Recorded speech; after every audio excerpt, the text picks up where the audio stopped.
Monsieur le Président du Conseil départemental, Monsieur le procureur, mon colonel Fortin est annoncé, Madame la directrice départementale de la sécurité publique, je crois qu'elle arrive, Monsieur le député, où êtes-vous caché, Monsieur le député? Où vous a-t-on caché? Non, je vous ai vu. Mesdames et messieurs les conseillers départementaux ici présents, mesdames et messieurs les élus, mesdames et messieurs les représentants des institutions civiles et militaires, mesdames et messieurs les pasteurs, mon colonel, mesdames et messieurs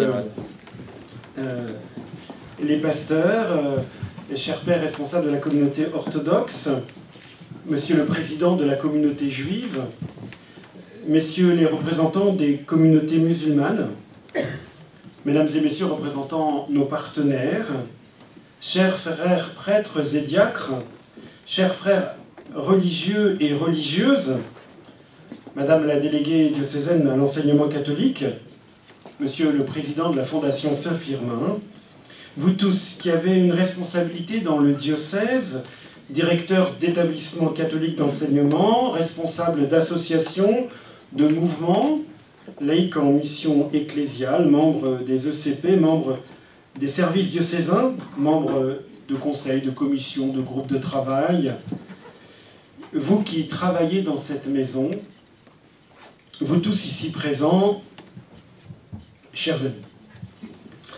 Voici donc la traditionnelle cérémonie des vœux. Elle peut paraître un peu formelle.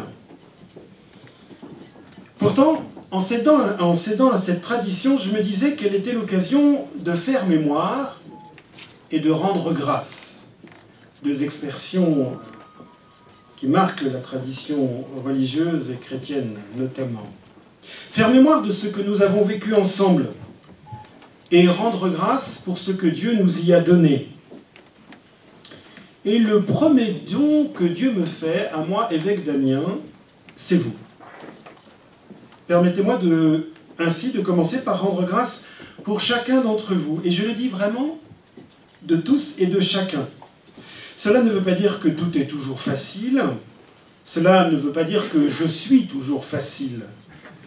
Mais toute rencontre est pour moi l'occasion, avec des croyants catholiques, d'autres religions, avec des incroyants, les représentants du monde civil et politique, avec ces rencontres inopinées ou prévues, toute rencontre est pour moi l'occasion d'une advenue de Dieu, et tout visage renvoie à l'intime de la personne, à la vérité de ce qu'elle est, au-delà des apparences et des éventuelles blessures, et à la vérité de ce à quoi nous sommes appelés ensemble.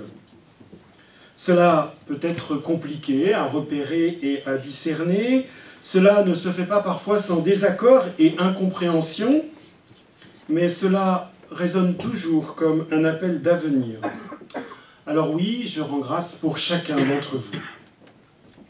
Pour vous présenter mes vœux, je voudrais m'appuyer sur une très belle rencontre que j'ai vécue fin novembre. Avec l'association Chrétiens en Forum, nous organisons tous les ans une rencontre à destination des élus de la Somme pour réfléchir ensemble à une question qui se pose à eux. Le thème de cette année était « Faire bien avec moins ». C'est une problématique assez forte pour les élus. C'est une problématique d'actualité pour un évêque et des responsables pastoraux. Vous avez bien noté que le titre ne dit pas « faire mieux avec moins », mais « faire bien avec moins ». Il ne s'agit pas de faire toujours plus, de nous lancer dans une logique cumulative, élitiste, souvent inhumaine et culpabilisatrice. Il s'agit de faire bien. Je pense à Jésus, dont l'évangéliste Saint Marc, et nous marcherons toute cette année, nous la communauté chrétienne, avec son évangile. Je pense à Jésus, dont l'évangéliste Saint Marc nous dit à plusieurs reprises qu'il passait en faisant le bien. Faire bien avec moins. Il y a un beau réalisme dans cette formule, mais je ne la crois ni pessimiste, ni dépressive. En tous les cas, l'évêque Damien n'est ni pessimiste ni dépressif. Au contraire, faire bien. Il s'agit de chercher au quotidien, dans nos plus petits actes et paroles, ce qui est bon, ce qui fait du bien, ce qui peut faire plaisir, mais, et les parents le savent bien, ce qui aussi peut déplaire. Faire bien n'est pas toujours faire plaisir. Il nous arrive aussi d'être enfermés dans ce qui ne fait pas de bien. Alors merci aux prophètes qui viennent nous réveiller. Je vous souhaite, dans cette logique, d'être des hommes et des femmes de bénédiction. J'entends aussi dans ce bien que nous voulons faire la visée du bien commun. Non seulement de l'intérêt général qui risque trop rapidement de faire l'économie des minorités marginales, mais le bien commun. C'est-à-dire le bien de la communauté humaine par le bien de tous et de chacun. Pour pouvoir en prendre le chemin, le bien commun met toujours au centre les plus petits, les plus pauvres et les plus démunis. Non pas contre les autres. Sortons d'une mentalité trop spontanément dialectique. Non pas contre les autres, mais pour tous. En mettant les pauvres au centre, nous rejoindrons tous nos contemporains. Les pauvres nous révèlent à nous-mêmes et nous ouvrent les uns aux autres. Si nous ne commençons pas par eux, l'expérience montre qu'ils sont oubliés. Si nous les mettons au centre, l'expérience montre que nous rejoignons tous et chacun. Dans cette visée du bien commun, cette année 2018 ne sera pas sans nous confronter à de graves questions, à des questions qui ont du poids, et sans nous engager dans de vrais débats. Je veux évoquer devant vous la réalité des migrants. Elle renvoie à des questions complexes qui excluent tout simplisme et toute mièvrerie. La politique migratoire ne se joue pas que dans l'accueil de ceux qui arrivent chez nous, mais aussi et peut-être plus encore dans une véritable politique de coopération internationale. De ce point de vue-là, le compte n'y est évidemment pas. Et il n'y sera pas, n'accusons pas toujours les politiques, et n'y sera pas tant que nous pensons que cela pourrait se faire sans impacter non seulement nos relations internationales, politiques, environnementales et économiques, mais aussi notre manière de vivre. Mais quand les hommes et les femmes sont là, si la question migratoire ne peut pas se réduire qu'à l'accueil de ceux qui sont là, mais quand des hommes et des femmes sont là, nous ne pouvons pas ne pas rappeler leur dignité inaliénable. Il serait insupportable de faire un tri de dignité. C'est pourquoi l'Église de France demande à ce que les lieux d'hébergement d'urgence soient sanctuarisés, comme les écoles ou les églises. Un autre débat nous sera proposé touchant aux questions de bioéthique. L'État veut organiser un grand débat national. Je m'en réjouis, nous y participerons. Nous prendrons des initiatives dans la Somme pour aider tous ceux qui le désirent à y participer, non seulement les chrétiens, mais les hommes et les femmes de bonne volonté. L'anthropologie chrétienne est une ressource extraordinaire pour tous. Elle n'est pas communautariste ou partisane. Et le bon sens doit pouvoir retrouver sa place. Sans pouvoir approfondir la réflexion ce soir, je voudrais juste témoigner de ce que je n'ai jamais entendu une femme enceinte dire « j'attends un embryon », mais bien « j'attends un enfant ». Faire bien avec moins. Ceux qui ont lu Saint Augustin savent que dans une certaine tradition philosophique, le bien suprême est Dieu lui-même. Cela, pour des chrétiens, vous le comprendrez, est capital. Je voudrais évoquer ici le synode diocésain qui marque l'année pastorale de notre diocèse, du diocèse catholique de la Somme. Les échos que j'en ai me réjouissent. Certains sont émerveillés de ce que cela permet, d'autres plus frileux. Et c'est normal. Mais quelle expérience pour ceux qui la vivent. L'Évangile, c'est la question posée, l'Évangile a de l'avenir dans la Somme. Bon maître, que nous faut-il faire? Autrement dit, Seigneur, quel bien nous invites-tu à mettre en œuvre dans notre diocèse, c'est-à-dire dans notre département, pour nous-mêmes et pour les hommes et les femmes qui habitent cette terre de Somme. Je voudrais insister là sur 2 points. Tout d'abord, la deuxième lecture du premier dimanche de l'Avent, début décembre, nous rappelait par la bouche de l'apôtre Paul quelque chose qui décrit profondément mon état d'esprit et que je désire vous partager.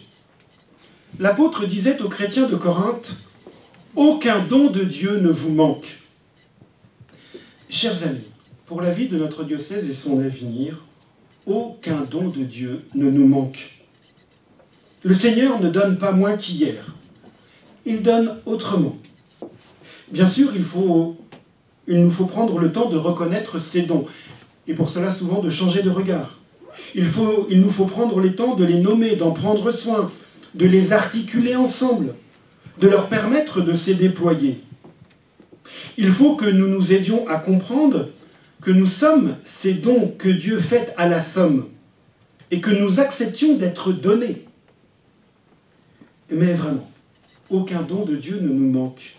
Il y a là une source de liberté, de confiance et de dynamisme que je désire vraiment partager avec vous. Ensuite, je voudrais vous faire part d'une réflexion d'un philosophe, Patrick Viveret, qui a ouvert la matinée de rencontres que j'évoquais avec les élus sur ce thème « Faire bien avec moins ». À un moment de son intervention, il réfléchissait au rapport pouvoir et créativité. Il notait qu'il y a 2 approches possibles. Si on vit le pouvoir comme quelque chose à prendre, à garder et à conserver, alors on a peur de la créativité.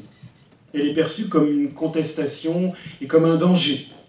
La non-maîtrise déstabilise et toute nouveauté apparaît vite comme un jugement ou une concurrence. Si on vit, en revanche, le pouvoir comme un service du possible, comme cette autorité, étymologiquement faire grandir, rendre hauteur.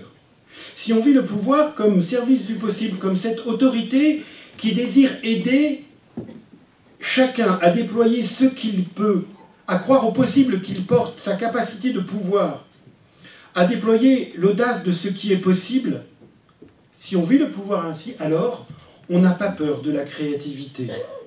Au contraire, on la désire, on l'encourage, on la favorise et on s'en réjouit. La première vertu de celui qui exerce une responsabilité, précisait le philosophe Patrick Viveret, est le discernement. Toute initiative ne concourt pas systématiquement au bien, et celui qui porte la responsabilité doit, dans certains cas, savoir trancher. Le pouvoir, le gouvernement, la responsabilité demandent du courage. Mais plus encore de la confiance, de celle qui se réjouit des initiatives inattendues, de celle qui valorise les chemins nouveaux, de celle qui donne confiance et permet à chacun de se sentir acteur de l'avenir. Le synode, à travers les équipes synodales et l'assemblée qui aura lieu à l'Ascension, va faire des propositions pour le diocèse. Elles m'aideront à prendre et promulguer des décisions pour les années à venir. Mais n'attendez surtout pas qu'il verrouille tout.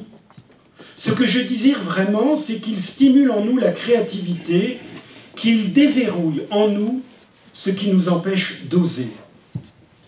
Comme disait le pape François dans ce très beau texte « La joie de l'Évangile », je préfère une église accidentée, blessée et sale pour être sortie par les chemins, plutôt qu'une église malade de la fermeture et du confort de s'accrocher à ses propres sécurités. Vous le comprenez, je vous souhaite finalement une année d'intranquillité. Je voudrais vous faire des vœux d'intranquillité. Que les rencontres et projets que vous vivrez, que le synode dans lequel nous sommes engagés, que notre désir de nous ouvrir chaque jour davantage à l'esprit nous déstabilise du côté de la vie, de l'espérance, de la paix, de la solidarité, de l'attention aux plus pauvres et de la joie. Une très bonne année à tous.